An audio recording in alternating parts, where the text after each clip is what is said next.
Qoftë lëvdoj Jezu Krishti. Të dashur vëllezër dhe motra, jemi në emisionin e radhës duke folë për letrën e Papa Franceskut në vitin jubilar 2025, letra titulluar Shpresa nuk zgënjen. Në këtë vit jubilar që Papa e ka titulluar Shtektar të shpresës. Dhe në kontekstin e shenjave të shpresës që Papa fton të fshihen edhe si shenja kohës, jemi në numrin e 10, duke folë për të burgosurit. Në fakt është interesante se si Papa ndalet gjatë të flasin për të burgosurit, për cilët në fakt ka dashur edhe të jap një shenjë të veçantë në vitin jubilar, duke hapur një derë të shenjtë, siç do ta shohim edhe më poshtë, duke hapur një derë të shenjtë brenda një burgu, që më fort është si një gest simbolik i Papës për të shprehur afërsinë e tij ndaj kësaj kategorie që zakonisht jemi të prirur ta shohim jo vetëm me indiferencë, por edhe me përçmim. E ne do ta shohim se sa temë delikate mund të jetë një temë e tillë. E sa bukur është që Papës i ka shkuar mend të ndalet pak më gjatë mbi këtë temë dhe të na ftojë në këtë vit të reflektojmë edhe ne mbi këtë kategori njerëzish. Po lexojmë numrin 10 të kësaj letre dhe pastaj do të shohim disa pika që mendoj se mund të na ndihmojnë të hyjmë në disa katekeza, meditime të dobishme për jetën tonë si të krishterë. Thot Papa, në vitin jubilar do të thirremi për të qenë shenja të prekshme shprese për shumë vëllezër e motra që jetojnë në kushte të vështira. Mendoj për të burgosurit, që të privuar nga liria përjetojnë çdo ditë përveç ashpërsisë së burgimit, boshllëkun afektiv, shtrëngimet e vendosura dhe në jo pak raste mungesën e respektit. U propozoi qeverive që në vitin jubilar të ndërmarrin nisma që kthejnë shpresën, forma amnistie ose faljeje të dënimit, të cilat kanë për synim që t'i ndihmojnë njerëzit për të rifituar besimin e vetvete dhe në shoqëri. Rrugtime reintegrimi në komunitet që përkojnë me një angazhim konkret në respektim të ligjeve. Interesant, Papa ka guximin të kërkojë qeverive të marrë bocë që të shtojnë amnistit, pra faljet e dënimeve.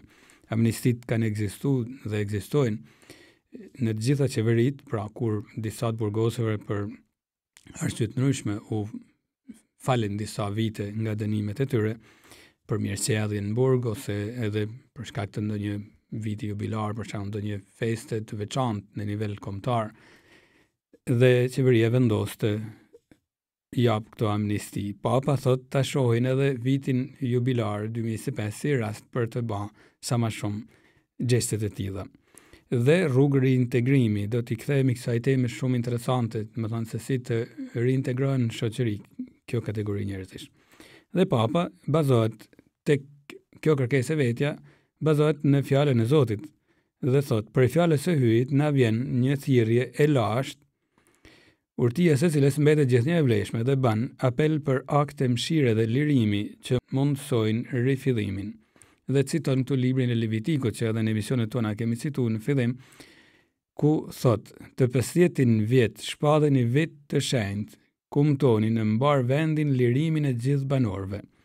Pra aty Zoti kur e urdhëron popullin e Izraelit të ketë një vit jubilar, çdo 50 vite, dhe kemi parë arsyet pse kisha pastaj e bën çdo 25 vite, pra në vitet jubilar Zoti thot të shpallën amnisti sa më të ndryshme, bile thot të gjithë të burgosurit të lirohen.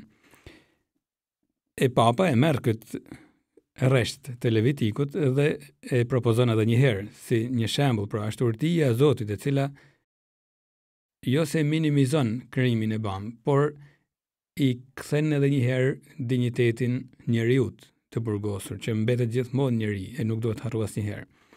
Ajo që përcaktohet, vazhdon Papa, nga ligji Mojsiut rimerret nga Isaia profet, shumë shekuj më vonë, ku Isaia profet thot, Zoti më shuguroi, më dërgoi tu sjell të provujtve lajme të gëzueshme, të shiroj ata që kanë zemrën e plasur, të shpall skredheverve lirin, të burgosurve lirimin, të shpall vitin e hirit të Zotit.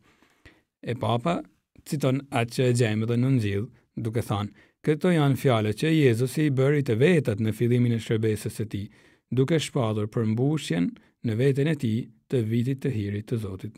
e gjem tek Ungjillishëm Luks, ku vetë Jezusi lexon këto fjalë që sapo I citum të Isaias profet dhe thot, sot shkuan në vend këto fjalë. Pra, unë erdha ndër të tjera të sjell edhe lirinë të burgosurve. Vazhdon Papa në çdo cep të tokës, besimtarët veçanërisht barint, e ka fjalën për I peshvend pra, dhe gjithë meshtarët që merren pra me bashkësitë krishtere, duhet të veprojnë si interpretues të këtyre instancave, duke formuar një zë të vetëm që kërkon me guzim kushte me dinjitet për të burgosurit, respektimin e drejtave të njeriut dhe mbi të gjitha shfuqizimin e dënimit me vdekje. Interesant, Papa, do ta trajtojmë shumë shpejt, cek një temë mjaft delikate në fakt edhe për teologjinë katolike, që është ajo e dënimit me vdekje, dhe Papa shpreh haptas një pozicion këtu. Mas kjo, pra dënimi me vdekje, në kundërshtim me fenë krishtere dhe që asgjëson çdo shpresë falje dhe ripërtritje. Thash është temë delikate edhe për teologjinë dhe do ta shohim se si ndihmon Papa teologjinë me këtë rresht të vetin. Por do t'i kthehemi. E vazhdon Papa në përfundim të këtij numrit, thot për t'ju ofruar kështu të burgosurve një shenjë konkrete afërsie, unë vetë dëshiroj të hap një derë të shenjtë në një burg që të jetë për ta një simbol që I fton ta shohin të ardhmen me shpresë dhe me një angazhim të ripërtrirë për jetën. Po e shohim edhe këtë pak më poshtë se si Papa në fakt ka shku me datën 26 dhjetor të vitit 2024 dhe ka hap, pasi ka hap derën e parë të shenjtë në Vatikan në Shën Pjetër, ka shku ka hap edhe një derë të shenjtë në një burg. Thash do ta shohim, edhe por është shumë e fuqishme lidhja që ka bërë Papa. Pastaj ka hap në kishe të tjera papnore në Rom dhe pastaj ka dhënë lenë që të hapen në gjithë botën derë të shenjta. Por ka dashur që të jetë e dyta fill në një burg. Por natyrshëm mund të pyesim veten cila është dobia e burgut? A është e drejtë që një njeri të burgoset? Besoj se shumica prej jush që po dëgjojnë në këtë raste, në këtë emision, mund t'jetë duke thënë, ta mërmendja që është e drejtë që të burgosen njerëzit. Dhe ashtu është, në fakt, po e shohim. Për ta kuptuar vështirësinë e përcaktimit, si thosh edhe teologjik të kësaj situate, unë besoj se na ndihmon të futemi në, si thosh, jetën e atij që është në burg, e po bën një burg ndoshta edhe pa drejt, të sproporcionuar me krimin që ka bërë, e sidomos edhe në jetën e familjeve, shumë familjeve që shoqërojnë një të burgosën. Prandaj, tema mund të jetë delikate. Jam I sigurt se nëse është duke dëgjuar ndonjë dëgjues që ka ndonjë njeri të vetin në burg, kjo temë do ta prekin shumë, sepse arsyetohet me zemrën në dorë. Mbetet e vërtetë se burgu duhet bëhet, domethënë nuk është teologjikisht e gabuar që dikush të burgoset. Në fakt burgu është edhe një sistem vetmërojtjet nga ana e shoqërisë, por shoqëria e zhvillon edhe këtë aspekt të vetin, edhe arsyetimet që bën mito, edhe zhvillon edhe një forcë ushtarake, si thosh, ose forcë vetmërojtjet, pra ndaj një kriminalit, sepse mund të jetë I rrezikshëm të lihet në qarkullim njëri. Imagjinoni një maniak për shembull, që e ka për mani të vjedhin, ai mund të jetë nesër shkatrimtar jo vetëm I pronave, por edhe I jetëve, hyn për të vjedhur dhe pastaj edhe vret. Ose një maniak, një vrasës, e kështu me radhë, pra, të gjitha llojet e krimeve. Ky njeri duhet të izolohet, sepse përndryshe mund të shkaktojnë shumë viktima, edhe qeveria, po flasim në rastet e një demokracie funksionale, pra qeveria e votuar prej popullit e ka për detyrë atëherë të caktojnë struktura që e izolojnë kriminalin I cili dëmton popullin që e ka votuar. Pra e ka për detyrë qeveria të marrin masat e tilla, nuk bën një krim, I duhet të ndalojnë kriminalin. E në aspektin teologjik pastaj, dënimi u jepet atyre që veprojnë keq. Dhe kjo është një mënyrë për të rregulluar damin që këta njerëz me krimet e tyre I kanë bërë rënit hyjnor që është në këtë botë. Pra me krimin e tyre ato e kanë qartë atë rënin hyjnor dhe si thosh shoqëria duke izoluar këtë njerëz përpiqet ta ekuilibrojnë situatën. Por patjetër se këto duhet shumë maturi, sepse në shtetet ndryshme mund të abuzohet edhe me këtë pikë. Megjithatë, burgu nuk është vetëm një sistem mbrojtjet, që është edhe sistem mbrojtjet. Është edhe kohë ripërtërimjet. Shumë interesant se në gjuhën shqipe fjala burg, shpresoj mos gaboj, etimologët gjuhëtarët patjetër din më shumë në këtë aspekt, me sa më rezulton fjala burg vjen nga një fjalë latine purgare, është folje që do të thotë me pastru. Dhe në shqip ka met burg. Por në leksikon katolik është edhe fjala purgator, për këtu vjen purgare, pra në latinisht me pastru, purgator do të thotë një vend pastrimi, një vend ku shpirtrat pastrohen para se dalin para Zotit, pastrohen në format ndryshme që nuk është rasti këtu të ndalemi gjatë, por pastrohen për të dalë para atij që është, sikur se themi tek puna e pendimit, Zoti është e mira e pamarrume. Edhe shpirtrat kanë këtë kohë, format që i din veç Zotit sakta, teologët përpiqen të kuptojnë diçka, kanë këtë kohë pastrimit. Edhe burgu mundet të jetë një kohë pastrimit të brendshëm për njeriu. Sa është teologjikisht jemi duke fol edhe këtu. Dhe burgu nuk është fatkeqësi në këtë rast, as për të burgosunin. Nëse ai e ka fen, edhe nëse nuk është njeri që beson edhe as, nëse ka ndërgjegjen për krimin e bam, se krimi i tij vërtet ka qenë i urryshëm dhe i sproporcionuar në krahasim me Adam dikant që thot veprova prej një situate të vështirë. Atëherë kur ndërgjegjësohet, thot unë burgun do ta bëj. Më mend një herë isha në burg të Shënkollit, për të thënë një meshe, para meshet vjen një grup, një nërta ishte edhe një i ri që më thoshte që ishte i papagzuar, donte të marrte pagzimin, e një shok i veti u përpoq ta justifikonte, po do më tha ky ka rënë burg se ka vrarë një njeri, por s'ka pas faj se e ka ngacmuar shumë. E ky u kthy shokut vetë tha, jo, tha, unë burgun do ta bëj, tha, kam vrarë njeriun, tha, është e tmerrshme ajo që kam bë. Kam pas arsye, por të vras kisha mujt me shmang atë gjë. Unë burgun do ta bëj. Pra interesant, bani shumë përshtypje se si ai vet me ndërgjegje, edhe pse nuk ishte as i pagzuar, donte të pagzohej, po interesohej si mund t'ia bante. Ai vet kishte hulumtu brenda vetes, kishte hyrë brenda vetes për të thënë se un kam nevojë të pastroj burgun, nuk është fatkeqësi në këtë rast. Patjetër mund të jetë i sproporcionuar edhe kushtet duhet përmirësohen, por thash, pra, është rast për të ndërgjegjësuar se jeta e njeriu që ai ka marrë është shumë e çmueshme dhe mund ta shmangte vrasjen. Por thash, është një kohë edhe riedukimit të brendshëm. Riedukimit për të hyrë pastaj në shoqëri, për të dalë prej burgut me mend të tjera, e thot populli, por për ta thënë më saktë, me një ndërgjegje më të ekuilibruar, më të pastruar, më të pjekur. E në fakt në burgje ka një herë, nga qëllu thash të shoh edhe nga afër për ato raste që kam pas rast të shkoj të kremtoj meshe, të takoj edhe burgosun, ku vetë të burgosunve ato ma thoshin që u ofrohen edhe kurse të ndryshme, ku ato mund të informohen për të mësuar gjuhë të ndryshme, për të mësuar zanate të ndryshme në mënyrë që kur dalin prej burgut të mos mbeten kështu pas asnjë jetë. Dhe nganjëherë edhe për shpreh talentet e tyre. Dikush ka shpirt artistit dhe i jepet mundësia që ta bëjnë një gjë të tillë. Mirë, por thash, nuk është vetëm kohë dënimit e vetëm sistem mbrojtje, po edhe kohë riedukimit. Sa është e rëndësishme që një pap të flasin për të burgosurit, duke ditë se papa kur flet në nivel global. Nuk duhet të harru se gjithsesi të burgosurit janë njerëz. Prandaj është bukur që papa ndalet edhe flet për një gjë të tillë, sepse ne përjiremi zakonisht ti etiketojmë për jetë këto njerëz, këtë kategori. Edhe nëse kanë kaluar 20 vite nga koha kur e ka bën ndoshta 2 muaj burg, po them 2 muaj, por mund të kenë edhe më shumë. Fshati, komuniteti, edhe kur shrejnë nganjëherë rrezikojnë ta etiketojnë ky ka qenë në burg. Ndërkohë që mund të kenë pas një burg të merituar, kuptimin e fjalës ka vërtet diçka të gabuar, por ne shpejtojmë nganjëherë duke thënë se nuk e kemi përjetuar në palc një gjë të tillë, shpejtojmë të etiketojmë edhe të themi se janë të parikuperueshëm. Papa këtu i del në mbrojtje kësaj kategorie. Janë njerëz, duhet të kemi shumë kujdes.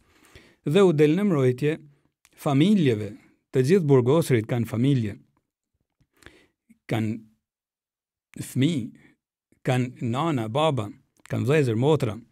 Pra, papa, si thosh, fton që të shohim edhe ato shumë familje. Mu mbante shumë përshtypje, do ta citoj disa herë këtë përvojtimin që kam shku ndonjëherë për të kremtuar mesh, e sion shumë meshtar, por që mbante përshtypje kur shihej për shembull në rrallë që pristin për të hyrë tek kontrollet që detyrimisht policia duhet t'i bajnë, e na i bante edhe neve, shumë ishin shumë familjar, pristin aty rrallën e kontrollet e gjitha për të shku për të taku familjarët e tyre të burgosur. Pra, sigur të bisedosh me këto njerëz, mund ta kuptosh edhe vështirësinë që gjithë kjo situatë u ka kriju në jetën e tyre. Me drejt, pra, është e drejtë që ta bëjnë burgun, po flasim për rastet kur burgu është i merituar me i drejt. Por thash, janë shumë familje që e përjetojnë këtë situatë me zemrën dorë. Edhe papa i merr në mbrojtje. Papa, fjala pap vjen prej papa, atë, pra është atë i të gjithëve, edhe këtu e ushtron në maksimum edhe këtë atësi të vetën Papa Francesku. Por për ta kuptuar më mirë situatën, sepse kështu në përgjithësi mund të mos na krijohet ideja, po kufizohemi vetëm me Shqipërinë. Në vitin 2024 në Shqipëri kanë rezultuar 22 burgje, një spital burgut në Tiranë dhe një institut për të miturit për ata që janë poshtë moshës 18 vjeçare pra. Dhe në total brenda janë 5818 të burgosun. Nuk po him këto në detaje, por thjesht po themi se burgjet kanë nivele të ndryshme sigurie. Thash nuk po him në detaje, por kjo është shuma totale, pra 5818. Më ka ba shumë përshtypje me ditë se gjysma e të burgosunve që ndodhen në përqelit e Shqipërisë janë në paraburgim. Në 2024, pra rezulton kjo gjë. Më ka ba shumë përshtypje pse? Sepse e para mund të jetë edhe nevoja që gjykatat të shqyrtojnë mirë situatat para se të japin vendimet që mund të jenë pakthyeshme pastaj edhe sa vështirësi u qet të burgosunve. E dyta mund të jetë hapësina edhe për abuzime. Por përvoja nganjëherë është e trisht, sidomos kur shes se gjykohen ranë ata që s'kan lek. Më ka ba shumë përshtypje se si në 2024 rezultojnë se ma shumë se gjysma e të burgosunve janë në paraburgim. Kjo mund të ketë edhe një arsye të ligjshme, që do të thotë janë në shqyrtim rastet, sepse gjykata ka nevojë, gjykatësi ka nevojë për kohë dhe argumente dhe prova për të dhënë pastaj një vendim që do të ketë pasoja të dukshme në jetën e të burgosin dhe familjes së tyre. Por mund të jetë edhe hapësira për abuzim, për rishfete praktikisht që jepen në dorë. Fjala paraburgim nënkupton një periudhë, pra kur është në shqyrtim e sipër, pra rasti, dhe nuk është marrë ende vendimi. Është pak e çuditshme që gjysma të burgosunve në 5818 burgosun që rezultojnë 2024 të rezultojnë në paraburgim. Mund të jetë, nuk duhet të akuzoj me mendje të lehtë shumë gjykatës që bëjnë një punë vërtet fantastike dhe shumë delikate, madje edhe heroike në disa raste. Por përvoja tregon se nganjëherë është e çuditshme se si disa raste për shembull ku janë të varfër të dënumt, dënohen shumë shpejt dhe me masa mjaft të ashpra, dhe ku të dënumt janë njerëz të trafikut për shembull që kanë parë shumë në përdor, vonojnë, e provat janë aty. Nuk po hiti jap detaje sepse mund politizohet çështja dhe humb serioziteti i bisedës, por mjafton të nisin lajmet, provat janë aty, por zgjaten seancat sepse prej këtyre njerëz mund të merren shumë parë dhe pastaj përfundojnë nga xhepat e të burgosunve në xhepat e gjykatësve ose avokatëve të palës së akuzuar e të palës së mbrojtëve. Thash, nuk duhet merret si të mirëqenë, nuk jam ekspert i kësaj fushë, por bën përshtypje se si ka mundësi një gjë e tillë.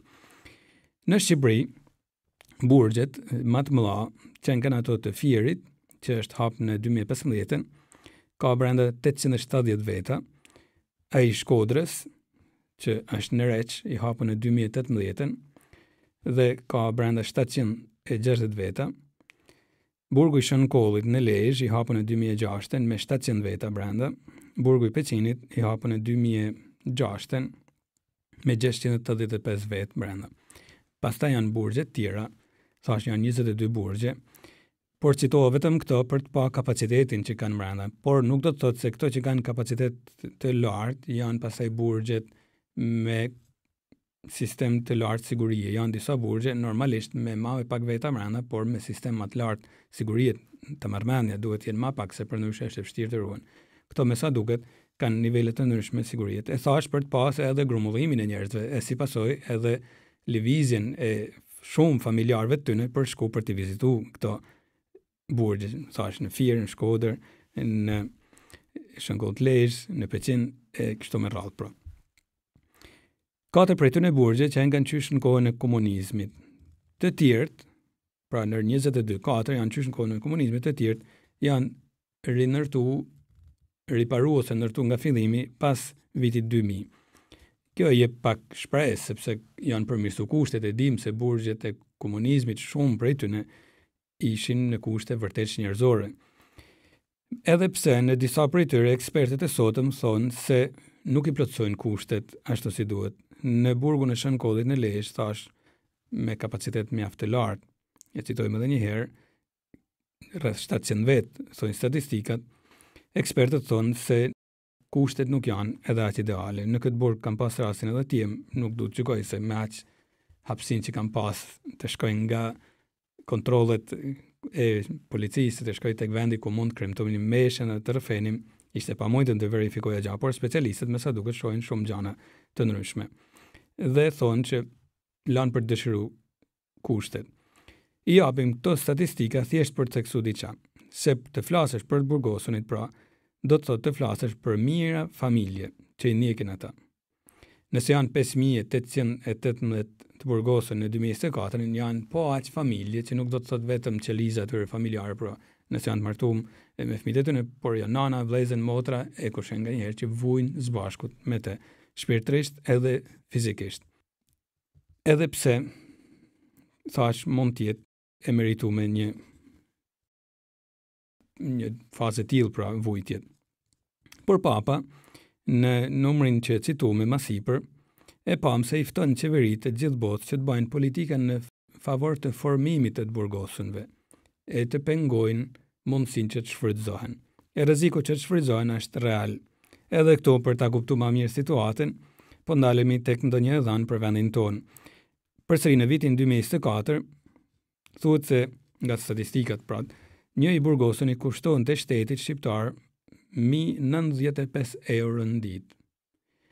Kujdes, nuk duhet të mendoj vetëm ushqimin, sepse ka gjithë një personel sigurie, shumë gjëra të ndryshme që ka shpenzime të mëdha, duke marrë edhe instancat e qeverive kështu parasysh, që patjetër gjitha janë me pagesat e shtetit. 95 euro në ditë e paska ndogarit. Dhe i bjen që në nivel kombëtar, në rang kombëtar, me 5818 burgosur në 2024, shteti shpenzonte 550.000 euro në ditë. 550.000 euro në ditë. Një shifër vërtet e konsiderueshme. Për të kuptuar është shifër normale, janë këto statistika që besoj na ndihmojnë disi. Në rajon, për shembull, në 2022-shin, Shqipëria shpenzonte më shumë. Situata që nga përmirësu pra në vazhdim 2 vitet që vinë, pra nga 2022 në 2024, sepse në 2022 në Shqipëri shpenzohej 135.000 euro në vit për një të burgosur. Në Serbi, për shembull, po marrim vetëm Ballkanin, kushtet duket se janë edhe më të mira dhe shpenzoheshin 73.000 euro në vit. Po i përsëris. Nëse në Shqipëri shpenzohen në 2022 135.000 euro në vit për një të burgosun, shumë ma pak 73.000 euro në vit shpenzohen në Serbi me kushte edhe më të mira. Kjo statistik s'ka nevojë për komente, sepse ban të shohësh nga afër se rreth 60.000 euro zgjedhja ka shkonin pra në vit për çdo të burgosun. E Shqipëria ka nivel shumë të lartë burgosunish. në 2021 Eurostati ka dhënë këto statistika. Në një studim që ka përfshi 36 vende europiane, Shqipëria rezulton në vendin e 7. E kam fjalën për ka numri i lartë të burgosur në vendin e 7, pra për ka intensiteti për banor. Ka në 2021 Shqipëria kishte 201 burgosur për 100.000 banor. 1.2% e tyre janë femra. Për ta krahasu, Kosova, ndërkohë, në atë vit, kishte përqindje më të ulët. Nëse Shqipëria ka 201, Kosova ka 143 burgosur për 100.000 banor. Dhe rezulton në vendin e 13, e kujtojmë Shqipëria në vendin e 7, Kosova më pak pra të burgosur. Po marrim këto dy vende. Vendin rekord në atë vit, 2021, e zinte Turqia në nivel europian, me 323 burgosur për 100.000 banor. Pasaj vinin Polonia, Hungaria, vendet më të ulta me burgosur më pak, pra interesant, Finlanda me 51 të burgosur në 2021, pra e kujtojmë, nëse Turqia kishte 323, Finlanda 51, Islanda 49. Për të pa, pra se si lëvizin edhe mënyrat e të konsiderumit krimet, që nuk është gjithmonë tregues i mirë kur numri të burgosurve është shumë i lartë, nuk është tregues i politikave të favorshme, sepse mund të jetë edhe tregues i një terrorit. Mjafton të mendojmë se në komunizëm burgjet në Shqipëri ishin shumë në krahasim me popullatën dhe shumë të padrejta dënimet në shumë raste, sikurse e dim. Interesante në këto statistika, për shembull, deri në vitin 2018, vendin rekord në Europë mbante Rusia. Thjesht në klapa të kuriozitet, por i trish si kuriozitet, Rusia në 2018 rezulton të kishte 600 veta. Nëse vendi rekord në Turqi ishte rreth 300, pra për 100.000 banor, Rusia 600 veta për 100.000 banor. Por në statistikat e 2021 nuk rezulton në vendet me burgosur më të lartë, aq më tepër sot. Pse? Sepse ka shpërthyer lufta ndërkohë dhe të burgosunit janë detyruar me sa duket të shkojnë në luftë. E kjo tregon pastaj edhe politikat që janë bërë para luftet e pas luftet. Edhe këtu nuk do të hym në politikë sepse është situatë delikate, unë jam personi kompetent për një gjë të tillë, por statistikat të bajnë të mendosh për një gjë të tillë. E pa, me se si tek numri 10 i letrës së Papa Francesco, që jemi duke marrë në konsiderat, Papa flet për heqjen e dënimit me vdekje. Dhe ai thot që të nxiten barind në gjithë botën që të flasin kundër shfuqizimit të dënimit me vdekje. Mas kjo, jam duke citu fjalët e Papës, në kundërshtim me fenë e krishterë dhe që asgjëson çdo shpresë falje dhe ripërtrirje. Pra, Papa thot është në kundërshtim me fenë e krishterë. Është temë delikate, me një risi të dukshme, e ceka dhe pak më sipër. Sepse Papa thot dënimi me vdekje është në kundërshtim me fenë e krishterë. Por edhe kjo fjalë e Papës ka një histori të vetën, sepse në fakt përpara nuk ishte ky pozicioni i teologjisë katolike. Dhe është normale të ketë një ecje edhe në këtë pikë, edhe teologjia. Po marrim pak në nivel botëror, se si është duke lëviz, po themi, politika botërore në lidhje me dënimet me vdekje. Në vitin 2024, këto dënimi me vdekje aplikohet në 52 vende të botës. Po ta mendosh, janë 193 vende të botës, 52 prej tyre e aplikojnë dënimin me vdekje. Në 2023 janë regjistruar 1153 dënime me vdekje në botë. E trisht është, po flasim as tu nuk do të hym në konsiderata politike, sociale, por të bajnë të mendosh statistikat, vetëm në Iran, në 1153 raste të dënimit me vdekje, vetëm në Iran kishte 853. Shifër që kanë ngjall alarm edhe në nivel ndërkombëtar, sepse janë shumë dënimet me vdekje. Jo gjysma, por pothuajse 2/3 e dënimeve me vdekje në Iran botëror janë vetëm në Iran, pra diktatura me sa duket aty është shumë reale dhe e prekshme. E ka dhe Amerika dënimin me vdekje, por për shembull në vitin 2023 ka pas 24 viktima. Një viktim nuk është pak, por 24 me 853, patjetër ka një distancë shumë të madhe ndërmjet tyre. Dhe në Amerikë nuk e aplikojnë të gjitha shtetet. Janë vetëm 12 shtete të Amerikës që aplikojnë, të tjerët jo, nuk e pranojnë dënimin me vdekje. Du ta them në klapa këtu sa mund t'i thojmë perëndimit i avancuar përderisa në perëndim është shumë i përhapun aborti. Dënimi me vdekje është hek, do të falenderojmë Zotin në shumë shtete, por përderisa tjetë edhe aborti, ka shumë për të bërë me sa duket. Megjithatë, shifrat që lash më sipër, pra ku Irani duket sikur ka më shumë dënime me vdekje, nuk janë tregues të realitetit, thojnë ekspertë, sepse ka disa shtete që kanë një sekret absolut mbi dhënien e statistikave të dënimeve me vdekje. Ndërta, Kina e ka mundësi që Kina ka nivelin më të lartë të dënimeve me vdekje. Mjafton të mendojmë për shembull se edhe kur është shkelja, ka raste kur dënohet me vdekje. Në perëndim një gjë e tillë është e paimagjinueshme.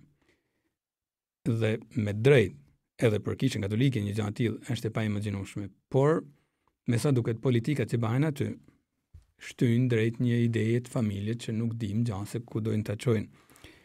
Dhe këto të dhëna nuk jepen. E po ashtu thonë ekspertë në Korenë e Veriut nuk dim se sa janë dënimet me vdekje e as në Vietnam, që mund të jenë pra vendet që kanë dënimet më të shumta me vdekje. Bashkimi Evropian e ka hecë në vitin 1999. Interesant, do të vinte një vit pas jubileu i madh i vitit 2000 dhe Papa Gjon Paul II kur u shpall një ligj i tillë, pra që u hoq dënimi me vdekje në Bashkimin Evropian, ishte shumë i gëzuar dhe dha urdhën që dritat e Koloseut të mbeteshin të ndezura për gjatë gjithë vitit 2000. Si në shenjë, pra dritët, një dritë për perëndimin, pra në ecjen antropologjike, filozofike e teologjike të perëndimit. Pra dha urdhën që dritat e Koloseut që të mbeteshin të ndezura gjatë gjithë vitit, pra si shenjë për këtë aprovimin e këtij ligji. E prandaj Papa Francesku, jo pa lidhje, në jubileun fill pas, pra 2025, kërkon që të merret në konsiderat, të rishqyrtohet e të hiqet ai dënim në vende të tjera të botës. Prandaj Papa Francesku po imiton Papa Gjon Paulin II, që prej gëzimit bani e gjestë të tij, e Papa Francesku thotë, ata marrim edhe një herë në konsiderat në këtë jubilej të dytë çështjen e dënimit me vdekje. Ata marrim konsiderat sepse thashë edhe për teologjinë katolike nuk është temë e kollajt. Për shembull, në Bibël është e vërtetë se Zoti e dënon Kainin për mëkatin e vrasjes, por fill pas në librin e Zanafills i thot kush do ta vrasin Kainin do dënohet 7 fish. Pra, e mbron, pra është shenjë që në teologjinë hebraike është kjo rrymë që e mbron vrasësin, që është krijimi më i rëndë me sa rezulton pra. Por në Bibël, ka ana tjetër kemi edhe rryma tjera, siç janë për shembull librin e Daljes, ku thuhet, e kam fjalën për rryma teologjike, thuhet ai që e godet një njeri duke i shkaktuar vdekjen duhet të vdesë. Pra, nuk ishte temë shumë e kollajt për të trajtuar. Në një anë mbrohet jeta edhe me drejt, por nga ana tjetër çfarë bësh me një njeri që është maniak? Vetë Jezusi nuk është shpreh kundër dënimit me vdekje. Nuk është shpreh se s'kishte rast. Një rast në fakt e dim në Ungjil ku Jezusi merr në mbrojtje e shpëton nga vdekja një gru të zonën e mëkatin e kurorshkeljes që dënohej me vdekje, edhe aty siç citu më sipër në rastin e Kins, por edhe aty dënohej me vdekje në bazë të një ligjit që kishte rënë traditën e Mojsiut. Por Jezus i thot kush është pa mëkat hedhin i pari gurin të, sepse ishin gati për ta myt. Dhe shpëton nga vdekja. Pra Jezusi shpëton njeriu, i duhet njeriu. Me njeriu ke shpresa të merresh. Dënon mëkatin, i thot mëkatënorës shko për mastashit mos mëkatno më, dënon mëkatin e kurorshkeljes, por i thot të mos e vrasin, pra e shpëton nga vdekja praktikisht dhe sepse njeriu është shumë më shumë se mëkatet e veta. Megjithatë thash, këto janë dhënat e Biblës. Teolog nuk e kanë pas kallaj përballë një teme të tillë. Shën Augustini në fakt e dënon haptas dënimin me vdekje, por shumë pas tij Shën Toma i Aquinit thot se për raste të mira së përbashkët e pranon dënimin me vdekje. Interesant të dim se Shën Tomës së Aquinit vetja kishin vrarë një vëlla nga qeveritë e asaj kohet e kishin dënuar me vdekje. E prapse prapa në hulumtimet e veta, në studimet e veta thotë që dënimi me vdekje është i pranueshëm. Me vëllain shkonte mirë, nuk ka se kishte problematikët të dyshimta. Por ai ban një arsyetim për teologut, sado që i dhimbte personalisht atij. Katekizmi i Kishë Katolike, pra shumë vonë, pra pas Koncilit të Dytë Vatikanit, as një shekull më përpara, shumë më pak në 1986, në mos gaboj, e pranon si të mundur dënimin me vdekje, edhe pse këshillon që të lënë sa më shumë menjanë qeverit, dhe me arritjet e sotme të bëhet e mujton izolimi i kriminalit, ma fort se sa eliminimi i tij. Papa Francesku prandaj thot që të hiqet dënimi me vdekje e të nxisin popujt për zgjidhjen e problemeve në formë të ndryshme. Tani e kuptojmë pse përballë një debati të tillë, pra që vjen deri në kohët e sotme. Përballë një debati të tillë, Papa Francesku hell pozicionin e tij si teolog dhe si bari shpirtëror, duke thënë që është në kundërshtim me fen. Kujdes, Papa këtu nuk është duke fol ex cathedra, pra kemi fol edhe për dogmat që Papa mund të shpallin, nuk është një dogm. Kjo fjalë e Papës në këtë letër, këtu është një letër që shpall vitin jubilar, nuk është një mësim ex cathedra për ai Papës. Dhe Papa nuk detyron njësoj teolog, tu teolog me njëherë e kuptojnë gjuhën që po përdori, nuk e detyron njësoj ndërgjegje teolog që të frenojnë arsëtimin e tyre e të përjashtojnë mundësinë e dënimit me vdekje. Por Papa si bari edhe si teolog i thot, unë mendoj se tani është koha, duke pa edhe situatën e zhvillimit të teknologjive, të mendohet më fort për një izolim të agresorit se sa për eliminim të tij, dhe thot është në kundërshtim me fen e krishterë. Prandaj thash, është një debat shumë i hapun, edhe në kohën kur Vatikani ishte një shtet, është shtet edhe sot, por me kufizime shumë më të mëdha se sa dikur në aspektin e qeverisjes në shekull, kishte dënimin me vdekje, për këtë arsye që i thash më parë. Por Papa tani thotë është koha ta heqim.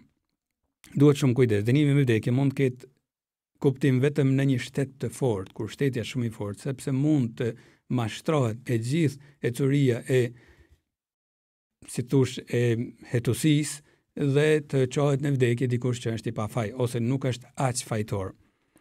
Por paradoksi është që nëse shteti është shumë i fortë, pra që të sigurojnë se provat për dënimin me vdekje të dikujt janë të pagabushme, nëse shteti është i fortë, ç'kuptim ka ta vrasësh dikan?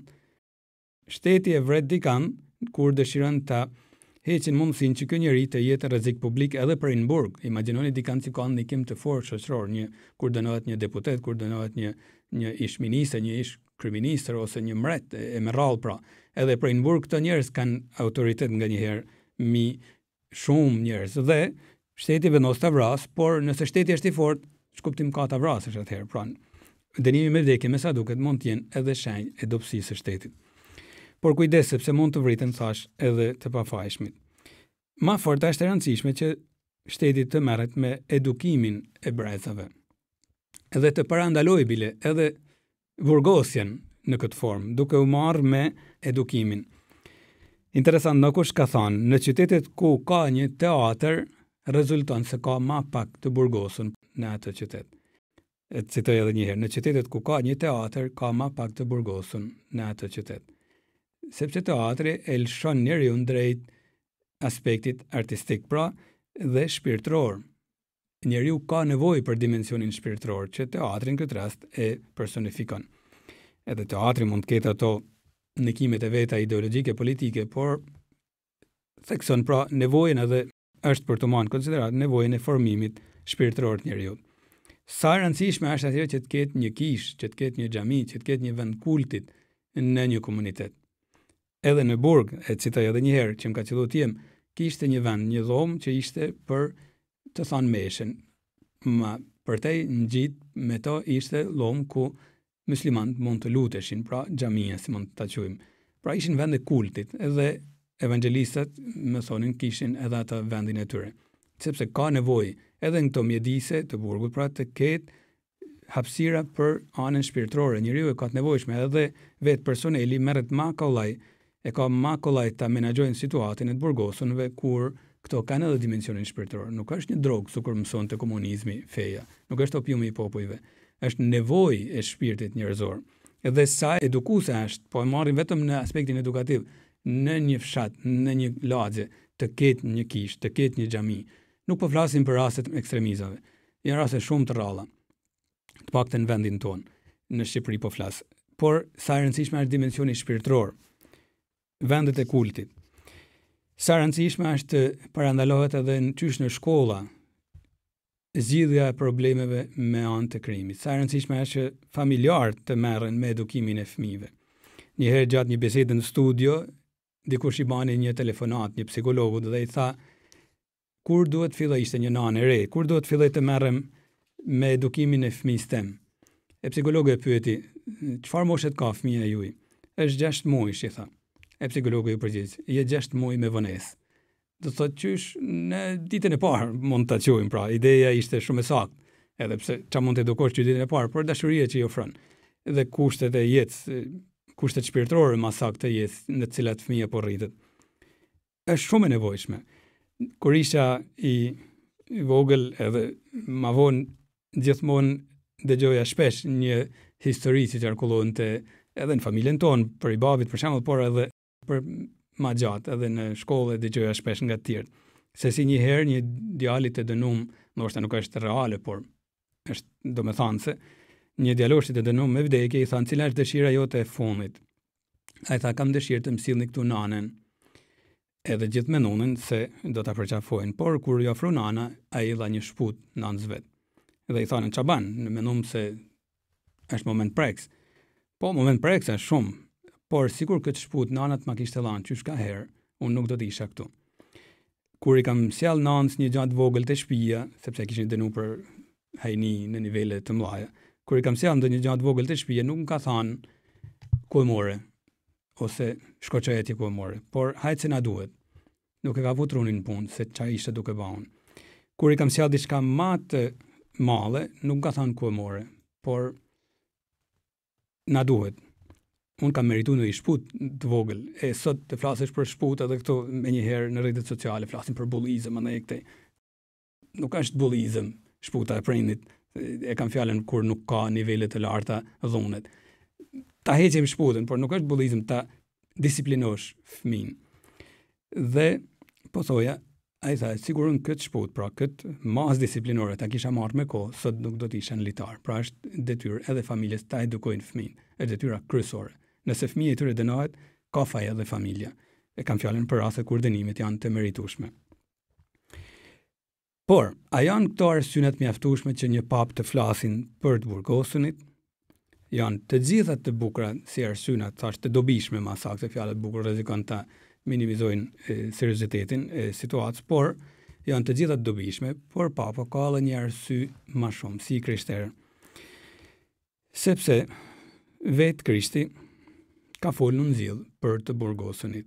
Te Ungjilli i Mateut, aty kur Krishti thot për dobinë e atyre që bajnë mirë në këtë botë, kur unë do të vi thot në lavdi, pra në gjyqin e mram, do të kërkoj llogari të gjithëve. Atyre që janë të mirë, do të them isha i smur, ert të mshini, isha i uritur më dha të haj, eqëm më dha të pi, isha në burg erdhe tek unë.